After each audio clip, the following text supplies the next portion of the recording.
So my name is John Humphreys, and on behalf of the Connecticut Roundtable on Climate and Jobs, I want to welcome you and thank you for being here today. Launched in 2012 with the support of Labor Network for Sustainability, the Connecticut Roundtable on Climate and Jobs is an innovative partnership between the Interreligious Eco-Justice Network and the Connecticut Afl-Cio. We are seeking to strengthen collaboration among Connecticut's labor, environmental, and religious groups for public policies that address climate change while creating good-paying jobs right here in our state. Last spring, several national organizations announced the People's Climate March for September 21st as a way to welcome world leaders, including President Obama, to the UN Climate Summit and urge them to take significant action before it's too late. For the last few months, the Roundtable leadership has worked to engage Connecticut's labor organizations and religious communities in mobilizing people to travel to New York City for this historic event. We stand here today to witness some of the fruits of that organizing by featuring the voices of labor and religious leaders. With more than a dozen unions and labor organizations, including the Connecticut Afl-Cio, endorsing the march, Connecticut is helping to lead the labor movement to a new level of engagement on this issue.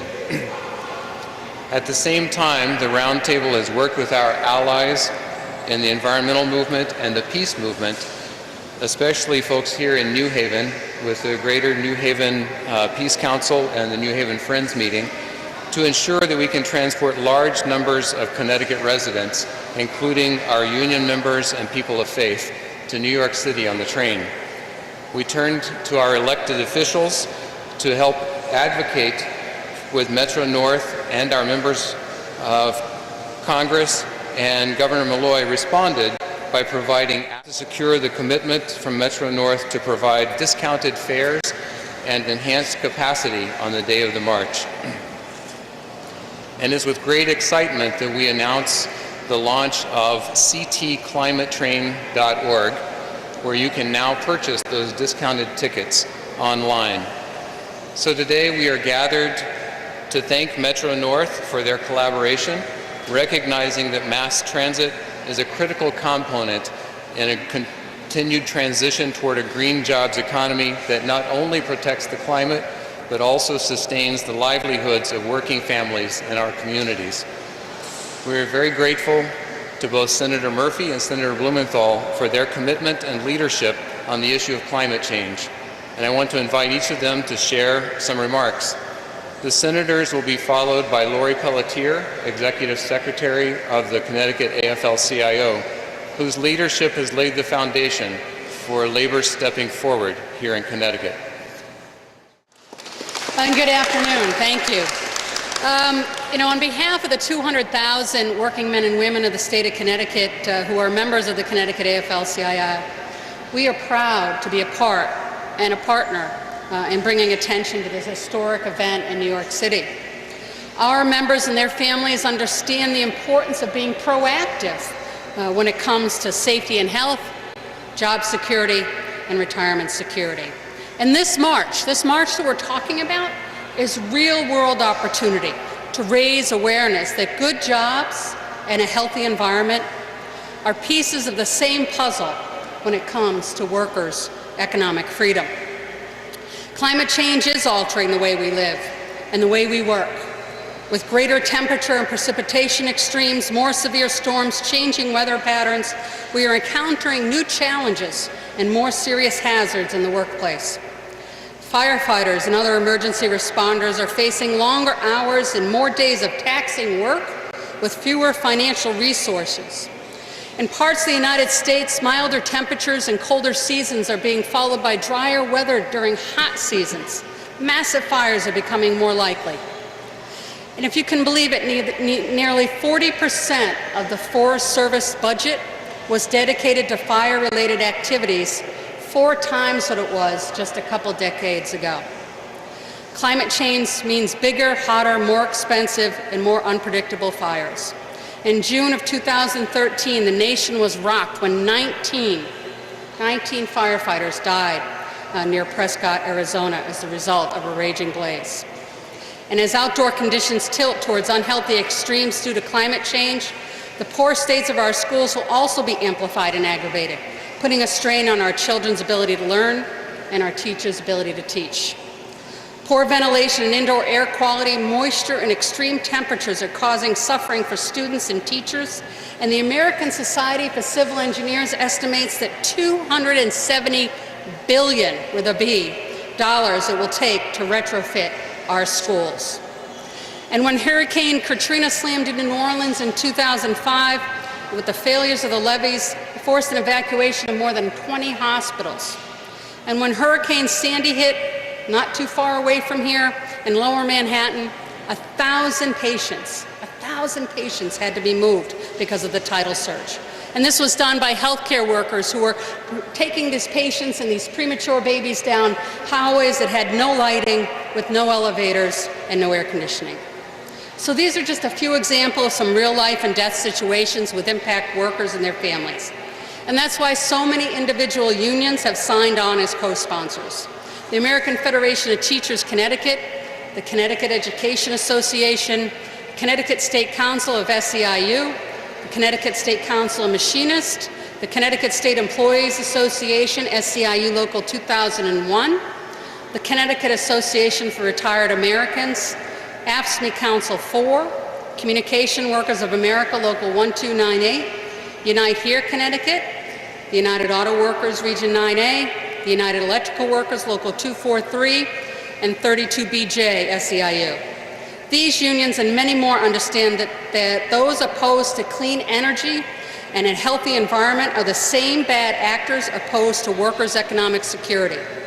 These anti-environment, anti-worker factions will tell you, ironically, that it's those of us standing here today who are opposed to one another. This is a false bravado, and it's their usual divide and conquer. So our opponents understand in truth lies strength, and that's why this event today and the unlikely allies I have behind me demonstrate that one and the same, that jobs and the environment will work together. So again, we're honored to be here, and I'm more than honored to introduce our next speaker. Melodie Peters is the Executive Vice President of the Connecticut Afl-Cio. She's the President of AFT Connecticut, and she spends each and every day fighting for her members to make sure they have a voice at the table. Melodie?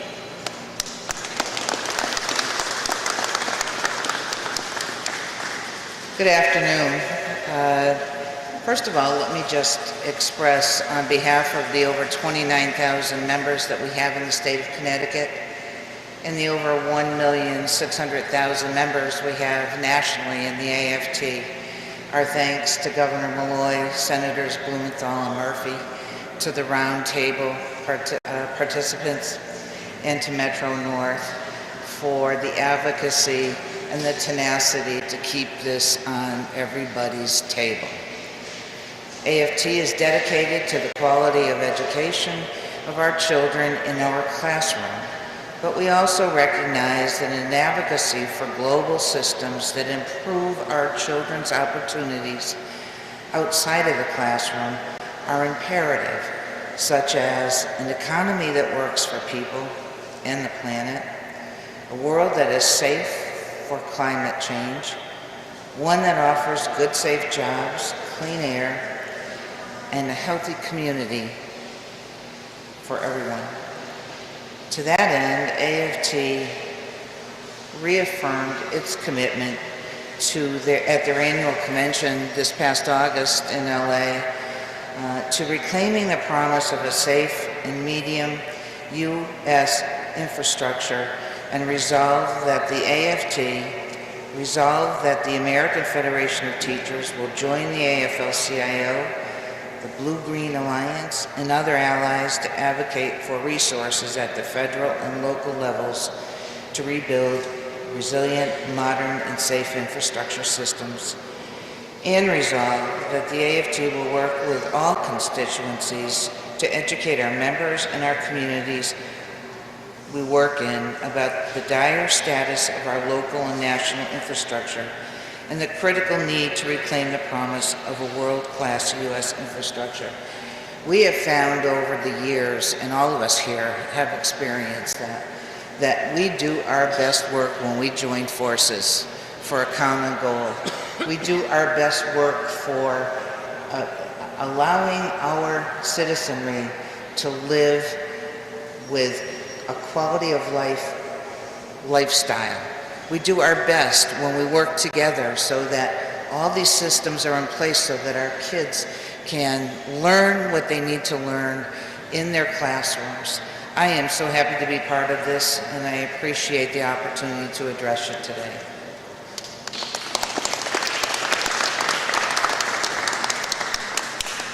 Good afternoon. My name is Terry Eichel. I am the Executive Director for the Interreligious Eco-Justice Network. We are a faith-based environmental group that works with religious communities in Connecticut on environmental issues such as climate change. And we're very honored to be a part of both this press conference, this effort, and the People's Climate March. I am joined today by several religious leaders who are both passionate about their faith and about climate justice. I have 3 speakers representing the Christian, Jewish, and Muslim faiths, but before I introduce them, I'd like to acknowledge some of my other religious leaders. Rabbi Josh Ratner, who is the rabbi at Congregation Kol Ami and the director of the Jewish Community Relations Council in New Haven.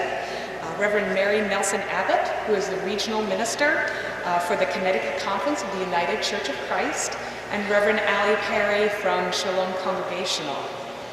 Speaking today will be Reverend Dr. Ian Douglas, Bishop of the Episcopal Diocese of Connecticut.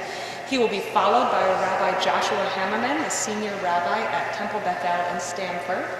And finally, Fatma Antar, who is a co-founder of the Islamic Association of Greater Hartford and an Interreligious Eco-Justice Network board member and a board member of the Muslim Coalition of Connecticut. Bishop Douglas.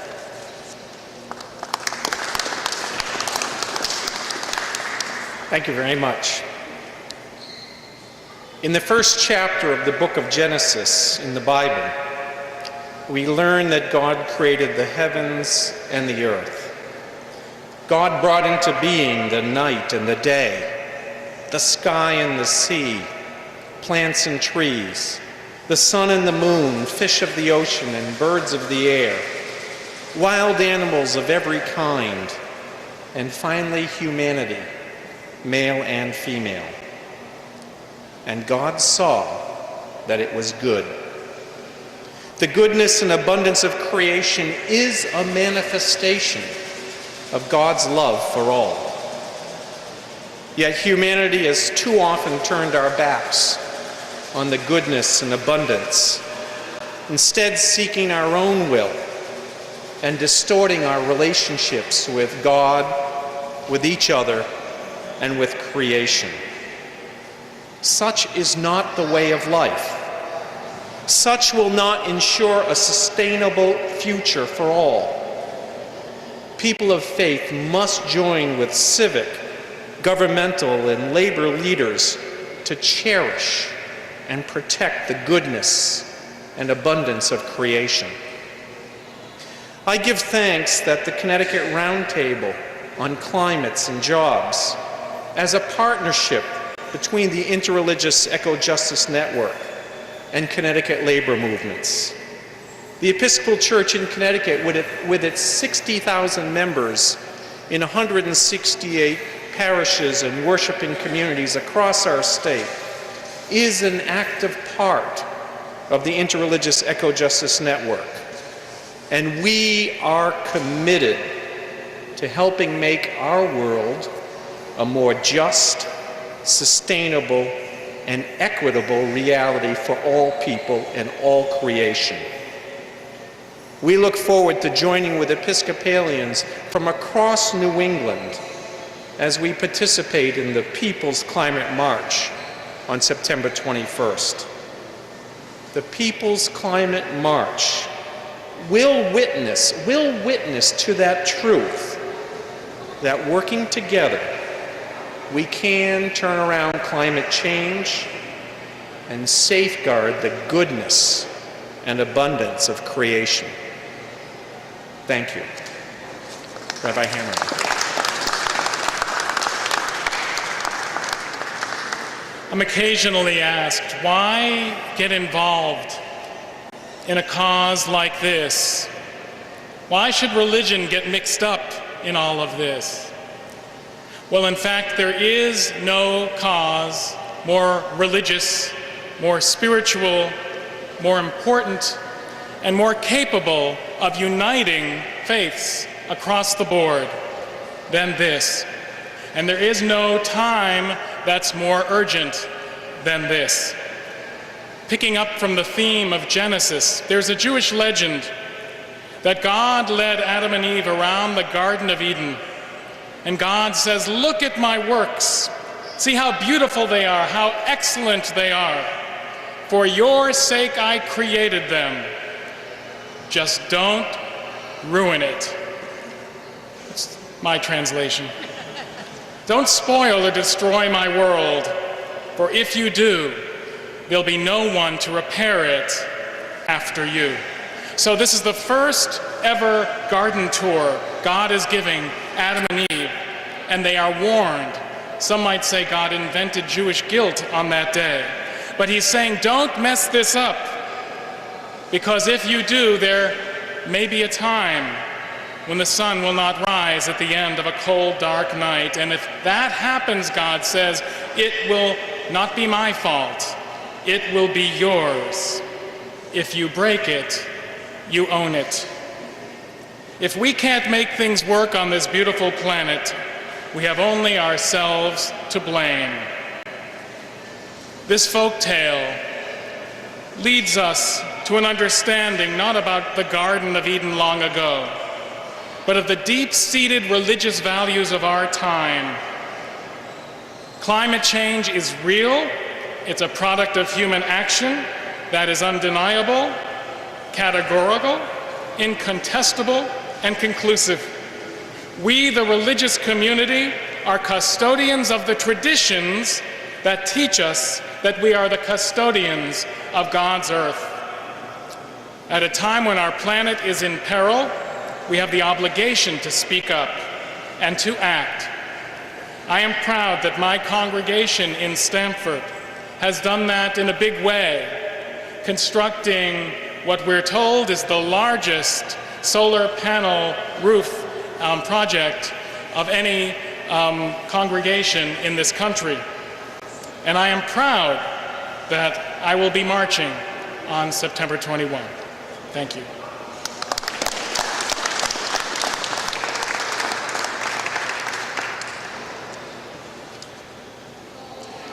I have to tell you something about what I do early in the morning. In the morning, I usually have my first cup of coffee in our living room, surrounded by nature. I can see the trees, I can see the birds, and I enjoy that very much. I enjoy the sight of nature, and I enjoy listening to the birds. And that makes me think and wonder about creation of God. It also makes me think about climate change that is now the greatest moral crisis of our time. When dealing with the environment within our faith traditions, we look into two important things. Amana, which means trust.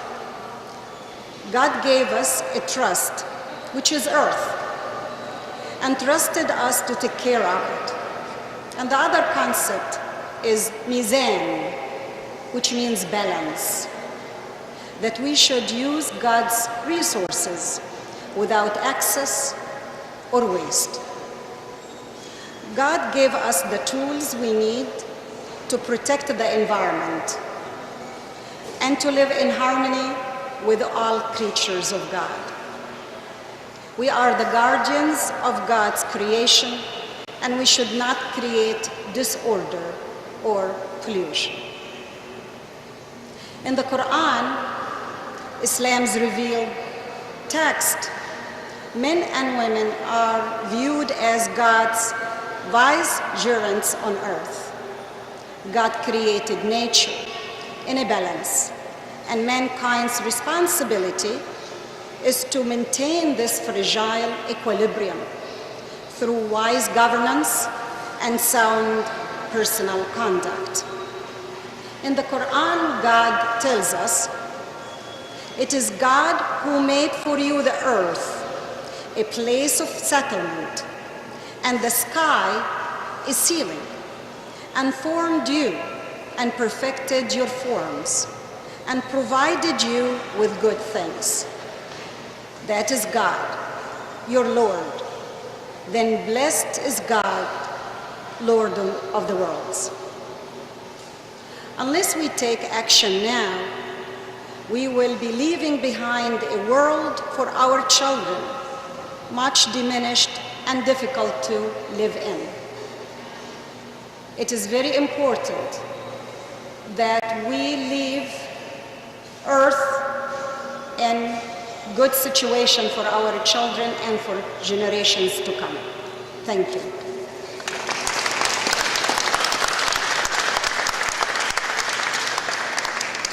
Thank you, Fatma, and thank you once again to all of these folks who have gathered here today to stand with the Connecticut Roundtable on Climate and Jobs.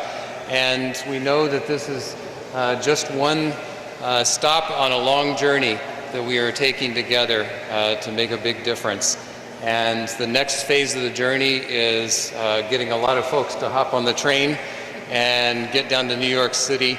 And so we encourage folks to purchase tickets at ctclimatetrain.org.